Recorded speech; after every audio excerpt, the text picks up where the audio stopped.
Une petite chambre, une fenêtre, des néons blancs. Je suis là toute petite, une poussière dans ce monde, et si minuscule dans ses bras de cette femme. Son sourire est radieux, c'est très fatigué. Ses doigts passent sur mes joues, on dirait qu'elle a peur de me briser. Pourtant ses caresses sont des plus délicates.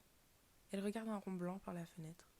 L'odeur aseptisée est si présente que se propage une douleur intense dans la partie haute de mon crâne. Épuisée par cette lutte contre la douleur, je ferme mes paupières sous son regard. Une chambre en désordre, une fenêtre bien trop haute pour moi, des jouets au sol. J'essaye de l'atteindre en vain. La poignée est bien trop haute pour moi. Maman ne me laisse jamais m'y pencher par peur que je tombe, l'ouvrir par peur que je tombe, jouer près d'elle par peur que je tombe. Pourtant ma copine m'y amène toujours tout près.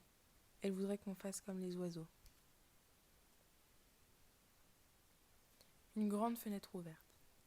Ce soir, je suis là à contempler mes échecs, à ressasser sans cesse que je n'y arriverai pas. À quoi bon continuer ? Je pense que c'est en partie de sa faute. Elle me parle en continu, me susurre à l'oreille des mots, des louanges sur ma faiblesse. Sa persistance me pousse à abandonner, mais à quoi bon l'écouter ? C'est comme une présence qui voudrait envahir tout un espace bien trop petit pour elle, un géant dans un trou de souris. Ses formes se déforment pour occuper tout l'espace. Son visage distordu, appuyé, que dis-je, écrasé, broyé contre la fenêtre de cette pauvre petite souris.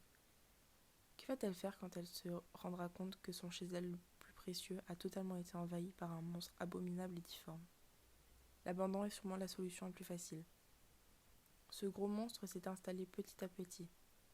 Il a été caché dans les murs, la petite souris ne s'en est jamais rendue compte. Ce soir, il a été nourri de la gentillesse de la petite souris et de ce moment d'absence. 1, 2, 3. Elle me fait le décompte. Allez, pour une fois que maman n'est pas là pour t'interdire de le faire. Maman, elle me manque. Elle continue de me chuchoter des choses à l'oreille. Elle m'en parle depuis si longtemps, je n'arrive pas à la faire taire. En boucle, elle continue, je veux que ça s'arrête, tout maintenant. Tu te défiles encore, Mauviette ? Comment est-elle rentrée ? Elle a sûrement toujours habité dans les murs de cette maison. Maman avait raison de ne pas me laisser m'approcher de cette fenêtre.